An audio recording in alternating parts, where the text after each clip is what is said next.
This is a Momentum Media production.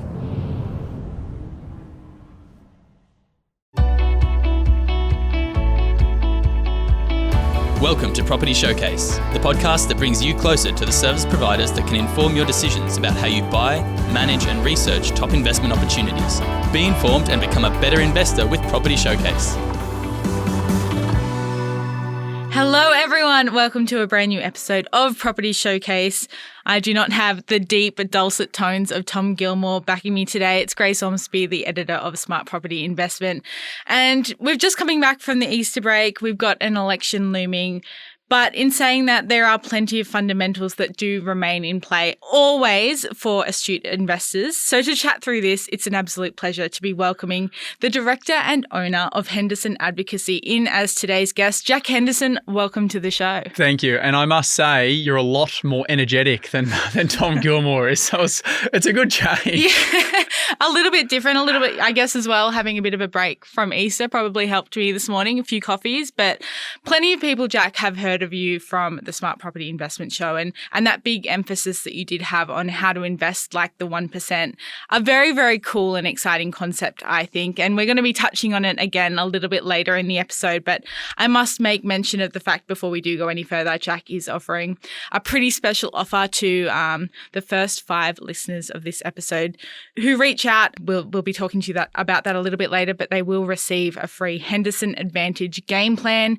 Keep listening to find out more. Sounds pretty cool, Jack. But before we do get to that, how are you going? What's going on at the moment? Things are good. It was a great weekend. We were just chatting prior to the show. The Easter weather this year was very different from previous Easters. It was sunny. Usually I can't believe it. Usually it's wet. I can't believe it, considering how much crappy weather we've had over the past few months. To actually see 4 days of sun was unheard of. Very similar to the property market, actually. Short-term pain for long-term gain. We had short-term rain, a few floods, and then Easter, which is when we need the good weather, has come out and provided. Good way to look at it. And actually, Easter, biggest auction weekend. Is it? Ever. I didn't know according that. to CoreLogic this morning that came out. So there's still plenty going on. And Jack, for you, investing has been a very, very successful endeavour. We're going to be continuing to unpack that journey of investing like the 1% today, because plenty of people have probably heard you very recently on the SPI show. So just to recap, for those that don't know, $17 million property portfolio spread over 9 properties. Is that correct? Yeah. Something like that. There's a few getting added and a few getting minused every now and then, but yeah, it's something like that. Some pretty good numbers, and obviously the last year's property market has probably helped you a bit there. We've been seeing those, prices all the way across Australia increasing exponentially.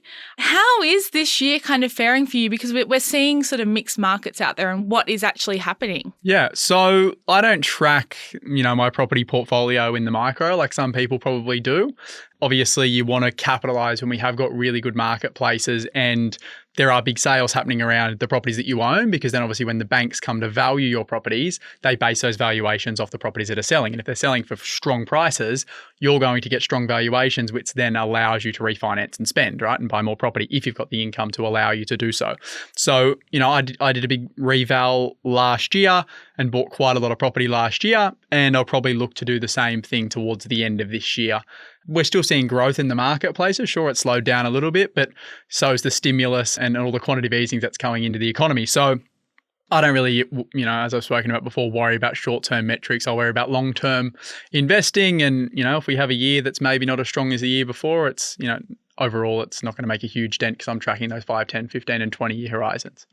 So how often then do you recalibrate? Are you looking, is it that 12-month kind of period for you? Yeah, so you want to understand where you're at every sort of 12 months, see what available equity you have got in the portfolio. And, as much as I look at the long-term growth of the portfolio, you always want to make sure that you're maximizing your cash flow as well, right? So if you can refinance to another lender and save, on say $10 to $12 million worth of debt, saving 1% on your interest rates is quite a lot of money. Adds up a bit, doesn't it? So if I can do that with minimal fuss and, not have to jump through lots of hoops, I will absolutely do that. So I'll look after the end of financial year this year, when obviously I can get the updated business financials. That'll allow me to borrow more money. There'll be some available equity. I'll then start buying again. And obviously you buy in some hot markets like the last 12 months has been, and I'll buy in some marketplaces that, like when I started buying, are not as hot. And if you look at it, through the share investing term of dollar cost averaging, sometimes you buy at a really strong price and sometimes you buy at a better price. And over the long term, that averages out to, making your portfolio quite steady, I think. Referring this back to being a top 1% property investor, I actually find it quite fascinating because, you're talking about that top 1% and they probably aren't looking. They don't have time. Like they've got other things on their plate. They're not looking at their property portfolios every single day. How did you kind of come to emulate this? Who were your influences to go, this is a good way of doing it, and for the long term, it's really sustainable as well? Yeah. So I guess to put it very bluntly, and potentially, people think it's egotistical, but 99% of people don't live the life that I want to live. So why would I follow what they're doing, right? So I think that's what a lot of people do. They follow the herd.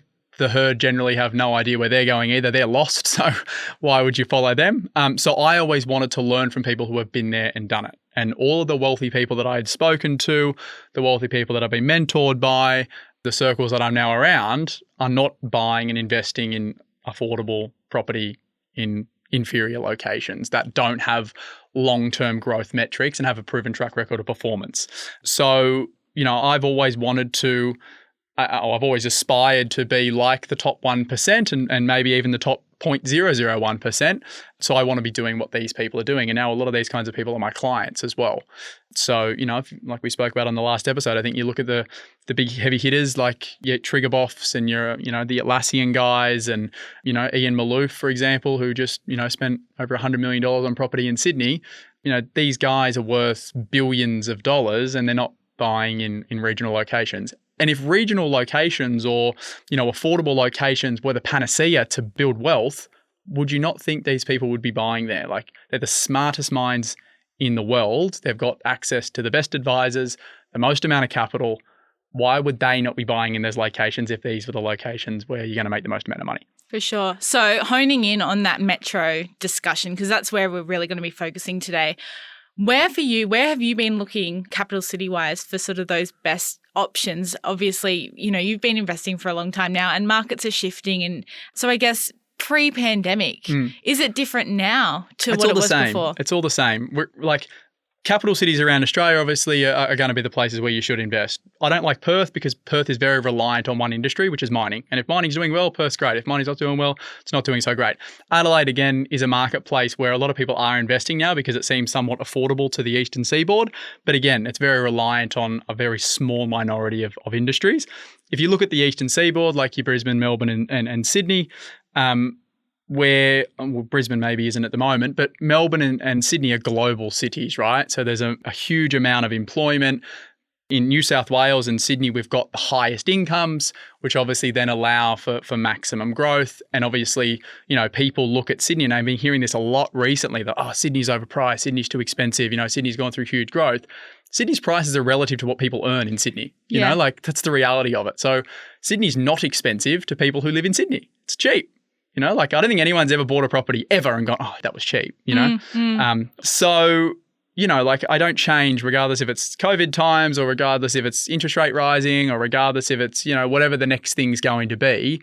Marketplaces are marketplaces. And if people have the ability to earn strong incomes, there's a huge amount of scarcity like there is in capital cities generally. Obviously, a large amount of owner-occupier appeal because owner-occupiers are the ones that buy with emotion and obviously push price growth, not investors.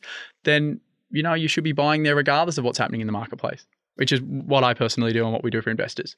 And we are still seeing all those waterfront prices.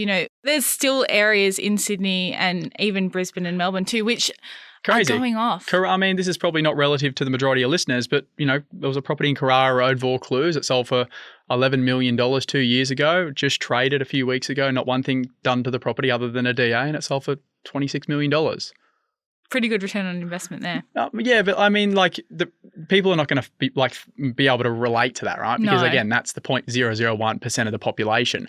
But it's the mindset and the methodology of it, right? You look at it from an ROI perspective, like you just said, that's over 100% in 2 years. Is that sustainable? Absolutely not. There's a lot happening, but again, the person who bought that for starters, to spend $11 million, you've got to be doing something right.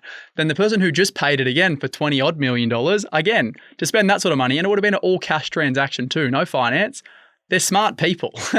Yeah. And you want to be as close as you possibly can be to these individuals because they're the future of the world, and that's what's going to continue the price growth. And again, it's relative to what they earn. If someone's spending $30 million on a home, there's a chance that they're going to be worth a couple $100 million. So it's a very small minority to their overall wealth position. Yeah. And it's probably, unless you know the buyers and sellers of this property, they probably didn't even bat an eyelid when it did sell for that much more than what they'd purchased it for. It just would have been, oh yeah, that's the property market. That's the way that's things right. go. I mean, I'm sure they weren't jumping with joy with it. Carrara Road, that was $27 million, 2 streets away in, say, Wentworth or, in Point Piper, for example, $30 million is a small drop in the ocean because you're spending, 80 to 100 or $150 million on property. And again, these numbers are scary to a lot of people. And I think a lot of people look at me and think that, he can't help me because he, buys property in expensive areas. Buying in blue chip locations is not about spending $100 million on property. Buying in blue chip locations is about following the fundamentals of what these marketplaces are. So, you can buy in a blue chip location in Adelaide and spend $500,000 to $700,000. The fundamentals are still there. Sure, the performance may not be as good as somewhere where you're spending $1 to $1.5 million, but the fundamentals are still the same. It's the same in Brisbane, right? If you're going to buy in Brisbane, don't go buy in Southeast Queensland or buy in a regional location like, Toowoomba or something like that. Buy close to the CBDs. It's not cheap. It's never going to be cheap, but the consistent growth will always be there over the long term. And again, you don't need to spend millions of dollars to buy into blue chip. It needs to have a proven track record of performance. The people need to be of some sort of affluence, obviously a large amount of scarcity, owner-occupier appeal, and you can look at the 20 to 30 years of data and it shows that the growth is there, which is a pretty safe bet for the next 20 to 30 in my eyes. You've pretty much answered my next question, Jack, but it is around that, how Henderson Advocacy and the work that you're doing, how you pursue this ideology day to day, and what does that actually look like for clients that do come to you? So the thing we're talking about, giving away, which costs us quite a lot of money, is that game plan. And that's the first place we start, right? Because we need to understand first what the end goal is. For some people, the end goal is $100,000 passive income and they've got 30 years to achieve it. Pretty achievable goal. For some people, it's $10 million of net assets. A little bit more ambitious. So that's where we need to start is what's the overall end goal? What's the time frame in which we're working to get there? And then we reverse engineer that to where we are right now. And then what we do is we build out that timeline in terms of how much time we have, what the income is right now, what are the life events that will happen over the period of your investing, career. There's going to be kids, marriage, all the rest of it, sometimes divorces, which will take half the portfolio. And then from there, we need to work out, well, what's the budget right now? What's the kind of asset we need to be buying, which is going to fit into that overall game plan? And then we go out there into the marketplaces that we invest into based on the loan amount and the amount we're allowed to spend or can spend with a client. And we follow those fundamentals, which, is being as close as possible to a major regional hub or capital city, making sure that we've got high owner-occupier demand in those areas. So making sure that it's sort of 70 to 80% owner-occupiers and only a very small minority of investors. Huge amount of scarcity, which means there's no more land to be built on. So what is there is all there will ever be. And if you want to buy into that, you have to buy an established property, which you'll have to pay a premium for someone to own. And obviously the long-term track record of performance. That's the long and the short of it. Seems pretty straightforward, but I know that a lot goes into it from your end as well. So there is a link for everyone who has listened and made it this far to access that game plan, only accessible for the first 5 people. So once you finish listening to this episode, even now as you're still listening, make sure you go and check out that link that is in the... I'm like the Easter Bunny. Yeah. Coming a little bit late after Easter, but we need to keep the good times rolling. It's a good gift when you come in late, so it's good. Check out the link, which is attached to this podcast on the Smart Property Investment site. That is where you will find that very special deal from you, Jack. But there might be a few people as well that are out there listening. Hopefully they're going on and trying to get that game plan as well, but who might just want to be reaching out to you, Jack. What's the best way for people to contact you? TikTok. TikTok? It's going crazy at the moment. But look, Instagram, Facebook, all the social, LinkedIn, Jack Henderson or Jack C. Henderson, henderson.com.au is our website. And I'm sure you'll see my face on one of those platforms. Again, if you did miss that, we do have all those links in our in the blurb for this episode as well. Make sure you don't miss out there. But Jack, thanks so much for the time today. It's been good to chat. Thank you. Thanks for bringing the energy. Yeah, no worries. That was good. Tom is a bit slower than me, isn't he? Maybe I'm gunning for his job. Yeah, maybe it's time to do the interchange. No, he does a very good job. And hello, Tom. You're probably listening to this right now. But to everyone else, enjoy your day wherever you are, whatever you're doing, and stay tuned for the next episode of Property Showcase. Thank you. The information featured in this podcast is general in nature and does not take into consideration your financial situation or individual needs and should not be relied upon. Before making any investment, insurance, tax, property, or financial planning decision, you should consult a licensed professional who can advise whether your decision is appropriate for you. Guests appearing on this podcast may have a commercial relationship with the companies mentioned.